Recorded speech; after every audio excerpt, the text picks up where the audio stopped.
Two problems. Which of the following binary operations are closed? Chapter 1 chapter 2 ഒക്കെ നിങ്ങൾക്ക് അതിൽ നോക്കി സൊല്യൂഷൻ മാനുവൽ നോക്കി പഠിക്കാവുന്നതേ ഉള്ളൂ. അപ്പോൾ ചാപ്റ്റർ 2 ഞാൻ ചെയ്തിട്ടുണ്ട് കുറച്ചെണ്ണം. 1 നിങ്ങൾ സൊല്യൂഷൻ മാനുവലിൽ നോക്കി പഠിക്കുക കേട്ടോ. ബൈനറി ഓപ്പറേഷൻസ് ഏതൊക്കെയാണ് ക്ലോസ്ഡ് അല്ലാത്തത്? ഒന്നാമത്തത് subtraction of positive integers. Positive ഇൻറ്റിജേഴ്സിന് സബ്ട്രാക്ഷൻ ആൻസർ നോക്കാം. നോട്ട് ക്ലോസ്ഡ് ആണ്. കാരണം നമ്മൾ രണ്ട് പോസിറ്റീവ് ഇൻറ്റിജർ 2ഉം 3ഉം എടുത്ത് സബ്ട്രാക്ട് ചെയ്താൽ -1 കിട്ടും. അതൊരു പോസിറ്റീവ് ഇൻറ്റിജർ അല്ലല്ലോ. അടുത്ത division of non zero integers. Non zero ഇൻറ്റിജേഴ്സിൻ്റെ ഡിവിഷൻ ചെയ്ത് കഴിയുമ്പോൾ നമുക്ക് വീണ്ടും കിട്ടുന്നത് നോൺ സീറോ ഇൻറ്റിജർ ആവണമെന്നില്ല. 1 and 2 ഇൻറ്റിജേഴ്സ് ആണ്. 1/2 3/2 ഒക്കെ ഒന്നും ഇൻറ്റിജേഴ്സ് അല്ല. പിന്നെ ഫംഗ്ഷൻ കോമ്പോസിഷൻ ക്ലോസ്ഡ് ആണ്. Multiplication 2/2 matrices with integer entries closed ആണ്. പിന്നെ which of the following binary operations are associative ആയിട്ടുള്ളത് ഏതൊക്കെയാണ്? ഇതെല്ലാം അസോസിയേറ്റീവ് കേട്ടോ. പിന്നെ which of the following binary operations are commutative. Subtraction of integers commutative അല്ല. 1 - 3 not equal to 3 - 1. Division of non zero integers non zero real നമ്പേഴ്സും എന്തല്ല commutative അല്ല. പിന്നെ function composition of polynomials with real coefficients. അവിടെ ഒരു example കൊടുത്തിരിക്കുന്നത് കണ്ടില്ലേ? അതും കമ്മ്യൂട്ടേറ്റീവ് അല്ല. മൾട്ടിപ്ലിക്കേഷൻ 2/2 മെട്രിസസ് വിത്ത് റിയൽ എൻട്രീസും കമ്മ്യൂട്ടേറ്റീവ് അല്ല. അടുത്തൊരു question. Find the inverses of the element 2 6 3 5 in GL2Z11. Inverse of the element 2 6 3 5ൻ്റെ ഇൻവേഴ്സ് നമുക്ക് കണ്ടുപിടിക്കണം GL2Z11 ഈ ക്വസ്റ്റ്യൻ എക്സാമിന് വന്നിട്ടുള്ളതാണ് കേട്ടോ, യൂണിവേഴ്സിറ്റി എക്സാമിന്. അപ്പോൾ സാധാരണ നമ്മൾ ചെയ്യുന്നത് പോലെ തന്നെ അതിൻ്റെ ഡിറ്റർമിനൻ്റ് കണ്ടുപിടിക്കുന്നു. അപ്പോൾ -8 കിട്ടും. -8 എന്ന് പറഞ്ഞാൽ Z11 എന്താണ്? അതിൻ്റെ കൂടെ 11 ആഡ് ചെയ്താൽ മതി, നമുക്ക് 3 കിട്ടും.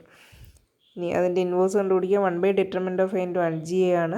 2/2 മെട്രിക്സ് ആകുമ്പോൾ മെയിൻ ഡയഗണലിലെ എൻട്രീസ് ഇൻ്റർചേഞ്ച് ചെയ്യുക, ഓഫ് ഡയഗണലിലെ എൻട്രീസിൻ്റെ സൈൻ ചേഞ്ച് ചെയ്യുക. പിന്നെ മെയിൻ ഡയഗണലിലെ ഇൻ്റർചേഞ്ച്, ഓഫ് ഡയഗണലിലെ സൈൻ ചേഞ്ച് ചെയ്യുമ്പോൾ -6 എന്ന് പറഞ്ഞാൽ 5 ആണ് ഇവിടെ, -3 എന്ന് പറഞ്ഞാൽ 8 ആണ്. ഇനി 4 കൊണ്ട് നമ്മൾ അകത്തേക്ക് മൾട്ടിപ്ലൈ ചെയ്ത് കഴിയുമ്പോൾ കിട്ടും. അതിനെ പിന്നെ മോഡുലർ 11 എടുത്ത് കഴിയുമ്പോൾ ആൻസർ കിട്ടും. നമുക്ക് അടുത്ത യൂണിറ്റിലേക്ക് പോവാം. Permutation groups. In this chapter we study certain groups of functions called permutation groups from a set A to itself. In the early and mid-19th century, groups of permutations were the only groups investigated by mathematicians. It was not until around 1850 that the notion of an abstract group was introduced by Cayley, and it took another quarter century before the idea firmly took hold. ഡെഫിനിഷനിലേക്ക് പോവാം. permutation group of A. A permutation of a set A is a function from A to A that is both 1-to-1 and on-to. A permutation group of a set A is a set of permutations of A that forms a group under function composition.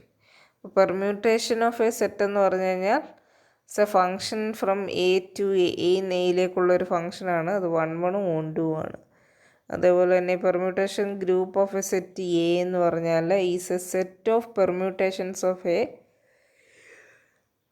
That forms a group under function composition. ഇപ്പോൾ permutation of a set A, ഒരു set നമ്മുടെ കയ്യിലുണ്ട് A എന്ന് പറയുന്ന set. അതിൻ്റെ permutation എന്ന് പറഞ്ഞാൽ is A function from A to A, that is എന്ന് എയിലേക്കുള്ള 1 1 on-to ഫങ്ഷൻസിനെയാണ് പെർമ്യൂട്ടേഷൻസ് എന്ന് വിളിക്കുന്നത്. Permutation group of a set A is a set of permutation group എന്ന് പറഞ്ഞു കഴിഞ്ഞാൽ ഒരു സെറ്റ് നമുക്കുണ്ട്. അതിൻ്റെ പെർമ്യൂട്ടേഷൻ ഗ്രൂപ്പ് എന്ന് പറഞ്ഞാൽ അതിലെ പോസിബിളായിട്ടുള്ള എല്ലാ പെർമ്യൂട്ടേഷൻസിൻ്റെയും കൂടെ സെറ്റാണ്. അതൊരു ഗ്രൂപ്പ് ഫോം ചെയ്യും. അവിടുത്തെ ഓപ്പറേഷൻ ഫങ്ഷൻ കോമ്പോസിഷൻ, പെർമ്യൂട്ടേഷൻസിൻ്റെ കോമ്പോസിഷൻ എടുത്തു കഴിഞ്ഞാൽ അതൊരു ഗ്രൂപ്പ് ഫോം ചെയ്യും. All the groups of permutations of any non empty set A of objects exist. We will focus on the case where A is finite. Furthermore, it is customary as well as convenient to take A to be a set of the form 1 2 3 etc. up to n for some positive integers.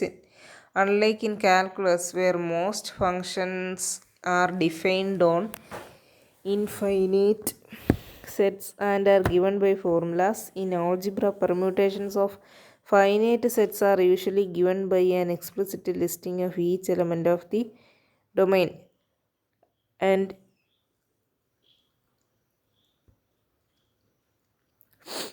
its corresponding functional value. For example, we define a permutation alpha on the set by specifying ഒരു permutation നമുക്ക് 1 2 3 4 എന്ന് പറയുന്ന ഒരു set ഉണ്ട്. അതിൽ permutation alpha എന്ന് വിളിക്കും നമ്മൾ. ആ പെർമ്യൂട്ടേഷൻ്റെ പേര് ആൽഫയാണ്. അപ്പോൾ അതിൽ അണ്ടർ ആൽഫ നമുക്ക് ആൽഫയിൽ 1-ൻ്റെ ഇമേജ് 2, 2-ൻ്റെ ഇമേജ് 3, 3-ൻ്റെ ഇമേജ് 1, 4-ൻ്റെ image 4. Okay. A more convenient way to express this correspondence is to write alpha in array form as. അപ്പോൾ ഈ ആൽഫ നമ്മൾ ഒരു പെർമ്യൂട്ടേഷൻ എഴുതും. 1 2 3 4 എഴുതുക. അപ്പോൾ നേരത്തെ കണ്ട ഇമേജസ് എഴുതുന്നു. കണ്ടില്ലേ, ഇതൊരു പെർമ്യൂട്ടേഷനാണ്. 1 2 3 4 എന്ന് പറയുന്ന നമ്മുടെ സെറ്റ്. അതിൽ പിന്നെ ഓരോ ഈ ഫംഗ്ഷൻ ആൽഫ എന്ന് പറയുന്നൊരു ഫംഗ്ഷനുണ്ട് അതിൽ. അപ്പോൾ അതിലേക്കുള്ളൊരു ഫംഗ്ഷനാണ്. അപ്പോൾ അതിൽ ഇമേജസ് ഓരോന്നിൻ്റെയും ഇമേജ് കൊടുത്തിട്ടുണ്ട്. ആൽഫയിൽ ഇമേജ് കൊടുത്തിരിക്കുന്നു. ആ ഇമേജസ് നമ്മളവിടെ എഴുതി വെക്കുന്നു. എന്നിട്ട് ഈ പറഞ്ഞ രീതിയിലൊരു സ്ക്വയർ ബ്രാക്കറ്റിനുള്ളിൽ ഇതിലെ ഓരോന്നിൻ്റെ ഇമേജ് അതിൻ്റെ താഴെ എഴുതുന്ന രീതി കൊടുക്കുന്നു. അപ്പം അങ്ങനെയുള്ളതിനെ നമ്മൾ പെർമ്യൂട്ടേഷൻ എന്ന് വിളിക്കുന്നു. Where alpha of j is placed directly below j for each j. Similarly, the permutation beta of the set 1 2 3 4 5 6 given by വേറൊരു പെർമ്യൂട്ടേഷൻ. അതിനകത്തുള്ള ബീറ്റ ഓഫ് 1 = 5 എന്ന് പറഞ്ഞാൽ 1-ൻ്റെ താഴെ നമ്മൾ 5 എഴുതണം. ബീറ്റ ഓഫ് 2 = 3 എന്ന് പറഞ്ഞാൽ 2-ൻ്റെ താഴെ 3. ഇതേ രീതിയിൽ എല്ലാം അറേഞ്ച് ചെയ്തിരിക്കുന്നു. ആ ഒരു പെർമ്യൂട്ടേഷൻ നമ്മൾ ബീറ്റ എന്ന് വിളിക്കുന്നു. Composition of permutations expressed in array notation is carried out from right to left by going from top to bottom, then again from top to bottom. For example, let sigma is equal to, permutation കണ്ടല്ലോ, sigma എഴുതിയിട്ടുണ്ട്, gamma എഴുതിയിട്ടുണ്ട്. Gamma into sigma is equal to gamma into sigma എഴുതിയിരിക്കുന്നു. അപ്പോൾ ഇതിൽ എവിടെ നിന്ന് എങ്ങോട്ടാണ് ഇത് വന്നിരിക്കുന്നതെന്ന് നമുക്ക് നോക്കാം. അത് റൈറ്റിൽ നിന്ന് ലെഫ്റ്റിലേക്കാണ് നമ്മുടെ ഈ ടെക്സ്റ്റിൽ മൾട്ടിപ്ലൈ ചെയ്തിരിക്കുന്നത്. ചില ടെക്സ്റ്റ് തിരിച്ചു വരും. ഈ ടെക്സ്റ്റിൽ റൈറ്റിൽ നിന്ന് ലെഫ്റ്റിലേക്കാണ്. അപ്പോൾ ആദ്യമേ നമ്മൾ എഴുതുമ്പോൾ ആദ്യം 1 2 3 4 5 എന്തായാലും മുകളിലത്തെ റോയിൽ എഴുതണം പെർമ്യൂട്ടേഷൻ്റെ. എന്നിട്ട് നമുക്ക് 1-ൻ്റെ ഇമേജാണ് കണ്ടുപിടിക്കേണ്ടത്. അപ്പോൾ അത് റൈറ്റ് സൈഡിലുള്ള പെർമ്യൂട്ടേഷൻ എന്നാണ് തുടങ്ങേണ്ടത്. റൈറ്റ് സൈഡിൽ ഫസ്റ്റ് റോയിലാണ് നമ്മൾ നോക്കേണ്ടത്. ഫസ്റ്റ് റോയിൽ 1-ൻ്റെ ഇമേജ് 2 ആണ്. ഇനി 2 എന്ന് പറയുന്നത് അപ്പുറത്ത് പോവുക. രണ്ടാമത്തെ ലെഫ്റ്റ് സൈഡിൽ എഴുതിയിരിക്കുന്നതിൽ 2-ൻ്റെ ഇമേജ് നമുക്ക് 4 ആണ്. ഇതേപോലെ റൈറ്റ് സൈഡിൽ 2-ൻ്റെ ഇമേജ് 4, 4-ൻ്റെ ഇമേജ് 2, ഇപ്പോൾ 2 എഴുതും. 3-ൻ്റെ ഇമേജ് 3, 3-ൻ്റെ ഇമേജ് 1, അങ്ങനെ. On the right we have 4 under 1. Since gamma sigma of 1 is equal to gamma of sigma of 1 is equal to gamma of 2 is equal to 4. So gamma sigma tends to 1 to 4. The remainder of the bottom row gamma sigma is obtained in a similar fashion. We are now ready to give some examples of permutation groups. Permutation groups and examples നോക്കാം. Symmetric group S3. Let S3 denote the set of all 1-to-1 functions from 1 to 3 to itself. Then S3, under function composition is a group with 6 elements. The 6 elements are, S3 എന്ന് പറഞ്ഞാൽ set of all 1-1 functions from 1 to 3 എന്ന് 1 to 3ലേക്കുള്ള 1-1 functions ആണ്. S3 under function composition is a group with 6 elements.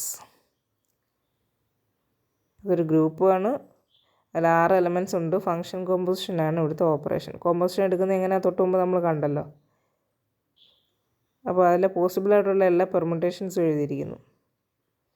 Not that beta alpha is equal to alpha square beta not equal to alpha beta. So that S3 എന്ന് പറയുന്നത് നണ്ണബീലിയനാണ്. Beta alpha കണ്ടുപിടിക്കുമ്പോൾ കിട്ടുന്നതല്ല alpha beta കണ്ടുപിടിക്കുമ്പോൾ കിട്ടുന്നത്. The relation beta alpha is equal to alpha square beta can be used to compute other products in S3 without resorting to the arrays.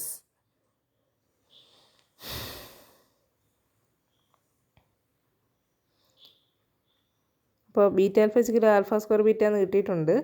അപ്പോൾ അത് നമുക്ക് ചിലത് പ്രോഡക്ട്സ് കണ്ടുപിടിക്കുക. ബീറ്റ ആൽഫ സ്ക്വയറിനെ ബീറ്റ ആൽഫ ഇൻറ്റു ആൽഫ എന്ന് എഴുതാം. Beta ആൽഫയ്ക്ക് പകരം ആൽഫ സ്ക്വയർ ബീറ്റ കൊടുക്കുന്നു equal to alpha square beta alpha എന്ന് എഴുതുന്നു.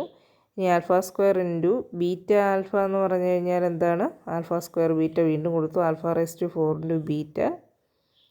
ഇനി ആൽഫ റേസ് ടു 4 എടുത്തു കഴിഞ്ഞാൽ നമുക്ക് ആൽഫ തന്നെയാണെന്ന് തോന്നുന്നു ഇവിടെ കിട്ടുന്നത്. അതുകൊണ്ട് അവിടെ വീണ്ടും alpha raise to 4 beta alpha beta എഴുതി. അടുത്ത example to symmetric group Sn. Let A is equal to A1 to A is equal to 1 to etc. up to n. n വരെ n എലമെൻസിൻ്റെ സെറ്റാണ്. The set of all permutations of A is called a symmetric group of degree n and is denoted by Sn. Set of all permutations of എനെയാണ് നമ്മൾ symmetric group of degree n എന്ന് വിളിക്കും. Sn കൊണ്ട് denote ചെയ്യും. Elements of Sn have the form alpha is equal to, generally നമ്മൾ 1 to etc. മുകളിൽ എഴുതും. എന്നിട്ട് 1ൻ്റെ ഇമേജ് alpha of 1 under alpha and alpha of 1, 1ൻ്റെ താഴെ 2ൻ്റെത് ആൽഫ 2 അങ്ങനെ എഴുതുന്നു. It is easy to compute the order of Sn. There are n choices for. ഇപ്പോൾ ഈ Snനകത്തിൽ എത്ര പെർമ്യൂട്ടേഷൻസ് വരാൻ സാധ്യതയുണ്ടെന്ന് നമുക്ക് കണ്ടുപിടിക്കാം. ഇപ്പോൾ ഇതിൽ നോക്കിയാൽ ആൽഫ എഫ് 1 എന്ന് പറഞ്ഞാൽ 1 മുതൽ n വരെ ഏത് വേണേലും നമ്പർ നമുക്ക് അവിടെ കൊടുക്കാൻ പറ്റും അല്ലേ. അപ്പോൾ n ചോയ്സസ് ഉണ്ട് നമുക്ക് ആൽഫ എഫ് 1-ന്. ഇനി ആൽഫ എഫ് 1 ഏതെങ്കിലും ഒരു നമ്പർ എടുത്താൽ അത് പിന്നെ ആൽഫ എഫ് 2 ആവാൻ പറ്റത്തില്ല. കാരണം ഇത് 1 ഫംഗ്ഷനാണ്. ഡിഫറൻറ്റ് എലമെൻസിന് ഡിഫറൻറ്റ് ഇമേജസ് ആയിരിക്കും. അപ്പോൾ ഇവിടെ എന്തായാലും ആൽഫ എഫ് 1 ഏതോ ഒരു നമ്പർ അത് ഫിക്സായിട്ട് എടുത്തു കഴിഞ്ഞാൽ പിന്നെ അടുത്തതിന് n-1 ചോയ്സേ ഉള്ളൂ. അതിന് ശേഷം വരുന്നതിന് n-2 ചോയ്സേ ഉള്ളൂ. അങ്ങനെ പോകുന്നു. അപ്പോൾ ഈ ചോയ്സസ് എല്ലാം കൂടെ മൾട്ടിപ്ലൈ ചെയ്യുമ്പോഴാണ് നമുക്ക് total number of elements in Sn കിട്ടുന്നത്. അപ്പോൾ n into n-1 into etcetera into 3 into 2 into 1 n factorial elements ആണ് Snനകത്തിലുള്ളത്. We leave it to the reader to prove that Sn is non abelian when n greater than equal to 3. The symmetric groups are rich in subgroups. The group S4 has 30 subgroups and S5 has well over 100 subgroups. Example 3. Symmetries of a square. As a third example, we associated each motion in D4 with the permutation of the location of each of the 4 corners of a square. For example, if we label the 4 corner positions as in the figure below and keep these labels fixed for reference, we may describe a 90-degree counterclockwise rotation by the permutation 1, 2, 3, 4. അപ്പോൾ അടുത്തൊരു എക്സാമ്പിളായിട്ട് നമ്മൾ D4-നകത്തിൽ കോർണേഴ്സിൻ്റെ ഒരു rotation അതാണ് നോക്കുന്നത്. അപ്പോൾ അത് നമ്മൾ അന്നേരം അത് D4 പഠിച്ചപ്പോൾ തന്നെ ഇവിടെ പറഞ്ഞിട്ടുണ്ടായിരുന്നു.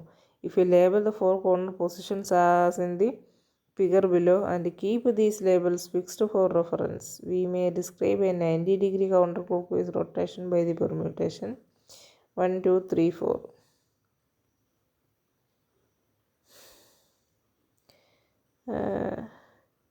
Rho is equal to 1, 2, 3, 4 കൊടുത്തു. പിന്നെ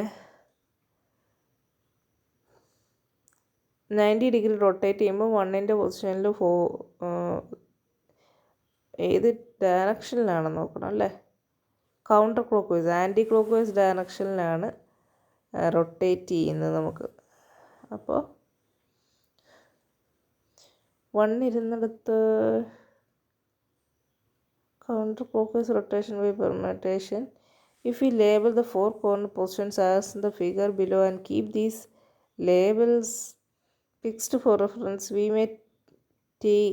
describe a 90-degree counterclockwise rotation by the permutation 1, 2, 3, 4. And the permutation 90-degree counterclockwise എടുക്കുന്നതായിട്ടാണ് പറയുന്നത്. പക്ഷേ ഇവിടെ ക്ലോക്ക് റൊട്ടേഷൻ നടത്തുമ്പോൾ ഉള്ളതാണ് എഴുതിയിരിക്കുന്നത്. Whereas a reflection across a horizontal axis gives 1/2, 2/1, 3/4, 4/3 horizontal ആക്സിസിലൂടെയുള്ള reflection. These two elements generate the entire group. അപ്പോൾ ഈ ഫൈയും റോയും വെച്ചിട്ട് എൻ്റയർ ഗ്രൂപ്പ് നമുക്ക് ജനറേറ്റ് ചെയ്യാൻ പറ്റും. That is every element is some combination of the rhos and phis. When D4 is represented in this way, we see that it is a subgroup of S4. D4 ഈ രീതിയിൽ represent ചെയ്ത് കഴിഞ്ഞാൽ നമുക്ക് മനസ്സിലാവും S4ൻ്റെ ഒരു sub ഗ്രൂപ്പാണ് D4 എന്ന് മനസ്സിലാകും പെർമ്യൂട്ടേഷനായിട്ട് റെപ്രസെൻറ്റ് ചെയ്യുമ്പോൾ.